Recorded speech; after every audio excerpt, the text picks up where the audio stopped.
നമ്മുടെ ഈ വേടന് പറ്റിയ ആദ്യത്തെ അബദ്ധം എന്താണെന്നറിയാം? ഇദ്ദേഹത്തിന്റെ പേര് കിരൺദാസ് മുരളി.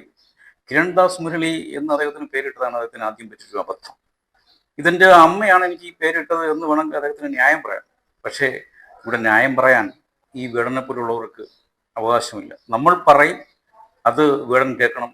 വേടന്റെ കോളനി നിവാസികളും അതനുസരിക്കണം. ഞാൻ ഫെലിക്സ് മൊമെന്റ്സിന്റെ മറ്റൊരു വീഡിയോയിലേക്ക് എല്ലാവർക്കും സ്വാഗതം.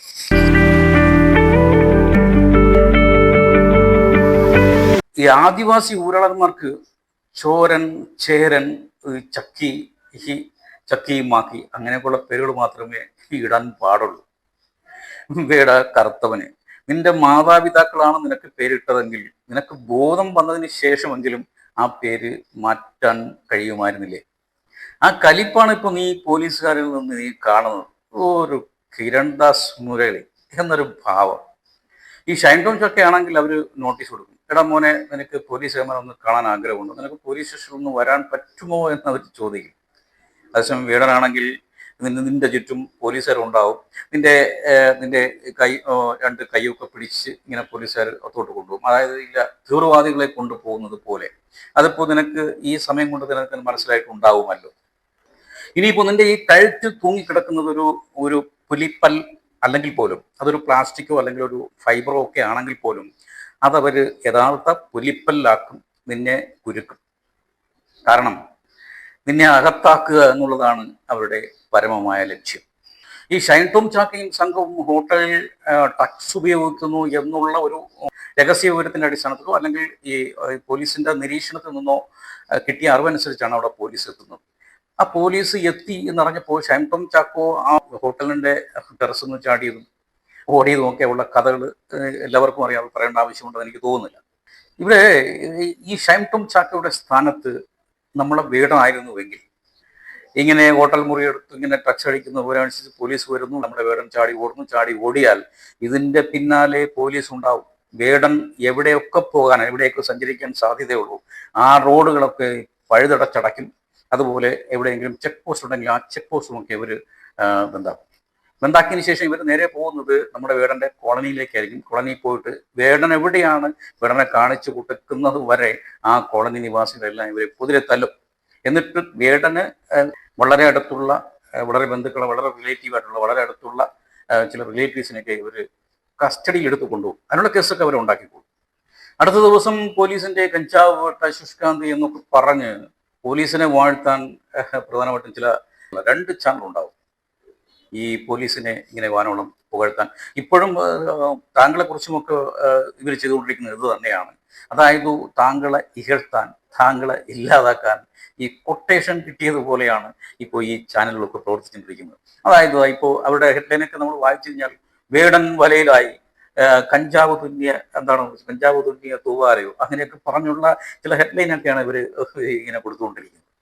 ഇതാണ് നമ്മുടെ സമസ്ത സുന്ദര കേരളം. ഇതാണ് നമ്മുടെ സോദരത്വനായി വാഴുന്ന ഇടം.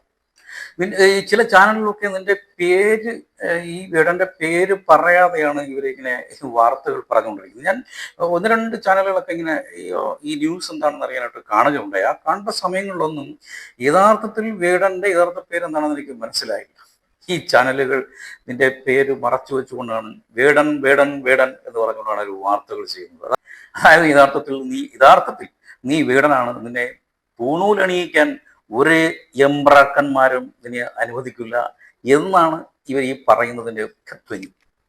ഈ കാരണം മറ്റൊന്നുമല്ല, നീ പാട്ടിലൂടെ മുന്നോട്ട് വയ്ക്കുന്ന വിദ്വേഷത്തിന്റെ, വെറുപ്പിന്റെ രാഷ്ട്രീയം, ജാതീയത, വർണ്ണ വിവേചനത്തിന്റെ, പിന്നെ ഈ കോളനി വാണങ്ങൾ എന്നൊരു പേരു ചാർത്തലിന്റെ, ഒറ്റപ്പെടുത്തലിന്റെ, അതിലുപരി വഞ്ചനയുടെ കഥകൾ പറയുമ്പോൾ വേടൻ എന്നൊരു ബ്രാൻഡ് നെയിം ഇതെന്റെ വിദ്വേഷത്തിന്റെ പ്രതീകമാണ്, വിദ്വേഷത്തിന്റെ പ്രതീകാത്മകമായ നിലപാടാണ് എന്ന് തിരിച്ചറിയാതെ അല്ലെങ്കിൽ വകവെച്ചു തരാതെ ചിലരെങ്കിലുമൊക്കെ മുൻപിൽ തന്നെയുണ്ട്. അതൊക്കെ വളരെ പ്രമുഖരാണ്, ചില രാഷ്ട്രീയ തൽപരരാണ്.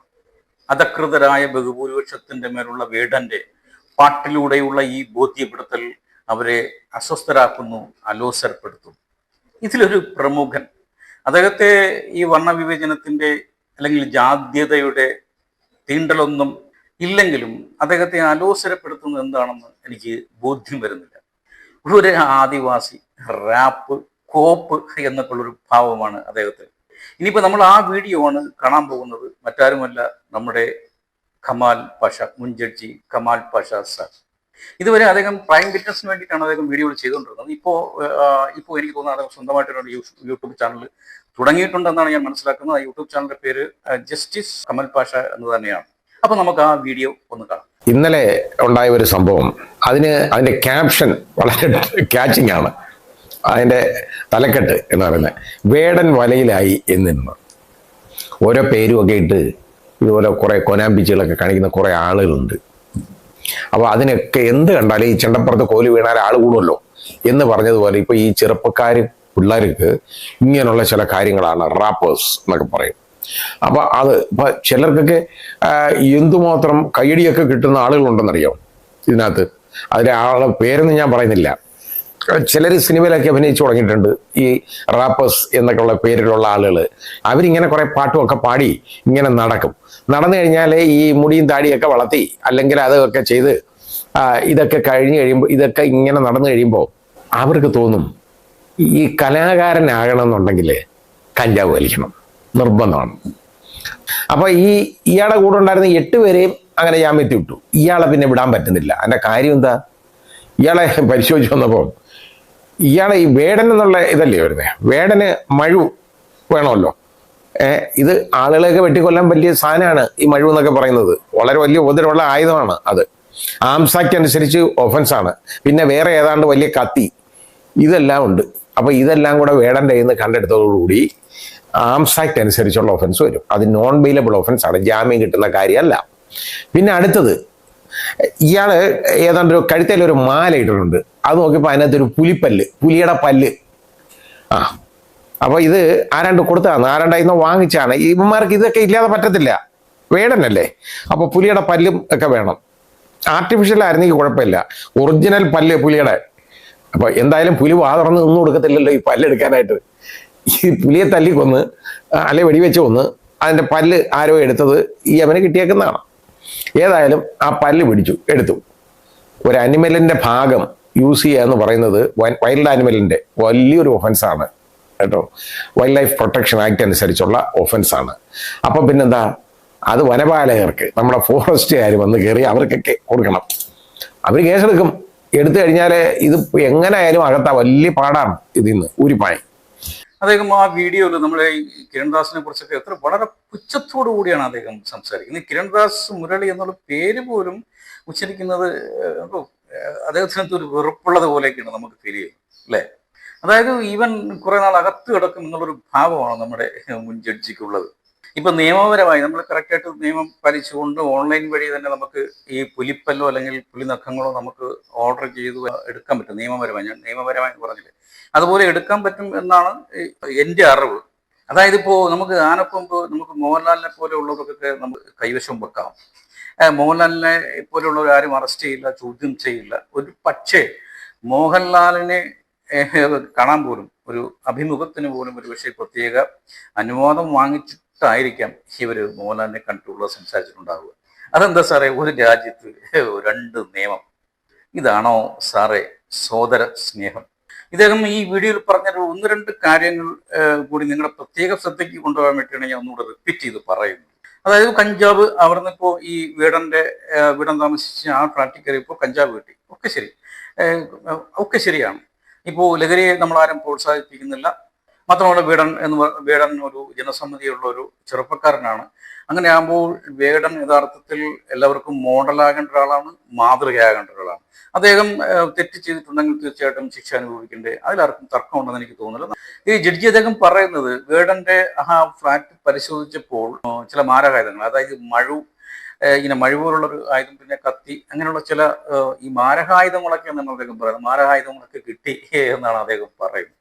ഇത് അങ്ങനെ പറയുക മാത്രമല്ല, ഈ മാരകായുധങ്ങൾ, ഈ കത്തി, ഇതൊക്കെ എന്ന് പറയുന്നത് വേടന്മാരുടെ ഒരു ആയുധമാണെന്നാണ് പറയുന്നത്. അതായത് ഈ വേടൻ എന്ന് പറയുന്നുള്ള സംതൃപ്തിക്ക് നമ്മൾ ആ വീഡിയോ കണ്ടാലേ നമുക്ക് മനസ്സിലായി. നിങ്ങൾ ആ വീഡിയോ കണ്ടപ്പോൾ മനസ്സിലായിട്ടുണ്ടാവുമല്ലോ. വേടൻ എന്ന് പറയുന്നതിൽ എന്തോ സംതൃപ്തി കണ്ടെത്തുന്ന പോലെയാണ് അദ്ദേഹം പറയുന്നത്. ഇപ്പൊ ഏത് വീട്ടിൽ കയറിയാണ് ഇങ്ങനെയുള്ള ആയുധങ്ങളൊന്നും കിട്ടാത്തത്? ഇപ്പൊ എന്റെ വീട്ടിൽ കയറിയാൽ പോലും അവിടെ ഇങ്ങനെ തേങ്ങ പൊതിക്കാനിട്ടിരിക്കുന്ന പാര ഇങ്ങനെയുള്ള സാധനങ്ങൾ, വെട്ടുകത്തി ഇങ്ങനെയുള്ള സാധനങ്ങളൊക്കെ നമ്മുടെ വീട്ടിൽ കയറി പരിശോധിച്ചാൽ കിട്ടില്ലേ. ഇദ്ദേഹം മഴു കിട്ടിയെന്ന് മാത്രമല്ല, മഴു എന്ന് പറയുന്നത് വേടന്റെ ആയുധമാണ്. പിന്നെ മഴു എന്ന് പറയുന്ന സാധനം ഈ വെറുതെ ഇങ്ങനെ കൊണ്ടു നടക്കുക അല്ലല്ലോ. ഈ മഴു എന്ന് പറയുന്ന സാധനം പലതിനും ഉപയോഗിക്കാൻ പറ്റും. അത് ആളുകളെ കൊല്ലാൻ പോലും ഉപയോഗിക്കാൻ പറ്റും എന്നൊക്കെയാണ് ഇദ്ദേഹത്തിന്റെ ഒരു നരേഷൻ. അതായത് ഈ മഴു എന്നൊക്കെ പറയുന്നത് ഒരു വേടന്മാർ വേട്ടയ്ക്ക് ഉപയോഗിക്കുന്നതാണെന്നാണ് ഇദ്ദേഹത്തിന്റെ ഒരു നരേഷൻ. തന്നെ സാറേ ഈ സാറ് ഇങ്ങനെ ഒരുപാട് പേരെയൊക്കെ തൂക്കിക്കൊന്നത് ഇപ്പൊ എങ്ങനെയാണെന്ന് എനിക്ക് മനസ്സിലായി. അതായത് പഴുത് അടച്ചിട്ടുള്ളൊരു നിരീക്ഷണം അല്ലേ സാറേ. മറ്റൊന്ന് പുലിപ്പല്ല്. അതായത് ഈ പുലിപ്പല്ല് എടുക്കാനായിട്ട് പുലി ഇങ്ങനെ വന്ന് വാതകം നിന്ന് കൊടുക്കില്ലല്ലോ എന്നാണ് പുള്ളി പറയുന്നത്. അത് വലിയൊരു നിരീക്ഷണമാണ്. പുലി ഒരിക്കലും ഇങ്ങനെ എൻ്റെ പല്ലെടുത്തു എന്ന് പറഞ്ഞ് പുലി വാതകം നിന്ന് കൊടുക്കാറുള്ളൂ. മാത്രമല്ല, നേരത്തെ പറഞ്ഞതുപോലെ പുലിപ്പല്ലെന്ന് പറയുന്നത് വേടന്റെയൊക്കെ ഒരു അടയാളമാണ്. ഇതൊക്കെ കഴുത്തി തൂക്കിയിട്ട് നടക്കുന്നവരാണ് വേടന്മാരെന്നാണ് അദ്ദേഹം പറയുന്നത്. ചോദ്യമൊക്കെ ക്ലിയർ ആണ് സാറേ. ഈ മഴ പോലുള്ള മാരകായുധങ്ങൾ അവിടെ നിന്ന് കണ്ടെത്തി. മാത്രമല്ല, ഈ പുലിപ്പല്ലിന് വേണ്ടി പുലിയെ കൊന്നു. ഇനിയിപ്പോ ഓർഡർ പറഞ്ഞു നമുക്ക് ഇവനെ അങ്ങ് തൂക്കിക്കൊന്നേക്കാം അല്ലേ സാറേ. സത്യം പറഞ്ഞാൽ നമ്മുടെ ഈ കമാൽ പാഷ സാറ് മനസ്സാക്ഷി ഇല്ലാത്ത, മനസ്സ് മരവിച്ച ഒരാളാണ് അദ്ദേഹം. ഇദ്ദേഹത്തിന്റെ ഔദ്യോഗിക കാലയളവിൽ ഏറ്റവും കൂടുതൽ, കേരളത്തിലാണെന്നാണ് എനിക്ക് തോന്നുന്നത്, ഒരുപക്ഷെ ഇന്ത്യയിലാണോ എന്ന് ഒരു സംശയമുണ്ട്, കേരളത്തിൽ ഏറ്റവും കൂടുതൽ ആൾക്കാരെ തൂക്കിക്കൊല്ലാൻ വിധിച്ച ഒരാളാണ് നമ്മുടെ ഈ കമാൽ പാഷ സാർ. നമ്മളൊരാളെ തൂക്കിക്കൊല്ലാൻ വിധിക്കുമ്പോൾ അദ്ദേഹത്തിന്റെ വിധി നടപ്പിലാക്കുമ്പോൾ ആ ജഡ്ജിയുടെ ഒരു സാന്നിധ്യം ഇവിടെ ഉണ്ടാവും. ഒരാളിനെ തൂക്കിക്കൊല്ലാനായിട്ട് ഇങ്ങനെ കഴുത്തിൽ കുരുക്കൊക്കെ മുറുക്കിയിട്ടൊക്കെ അങ്ങനെ നിർത്തുന്ന ആ ഒരു സീനൊക്കെ കാണാൻ ഇദ്ദേഹത്തിന് വലിയൊരു ആനന്ദമാണെന്നാണ് എനിക്ക് തോന്നുന്നത്. എന്തായാലും വേടന്റെ കഴുത്തിലെ കുരുക്ക് മുറുകും അല്ലേ സാറേ. എനിക്ക് താങ്കളോട് പറയാനുള്ളത്, വേടന്റെ കഴുത്തിലെ കുരുക്ക് മുറുകിയില്ലെങ്കിലും സാറ് ഒന്ന് ടൈറ്റ് ചെയ്ത് വിട്ടേക്കണം. ആ ക്രെഡിറ്റ് കൂടി താങ്കളുടെ പേരിലിരിക്കട്ടെ. മറ്റൊരു വീഡിയോയുമായി വീണ്ടും കാണാം.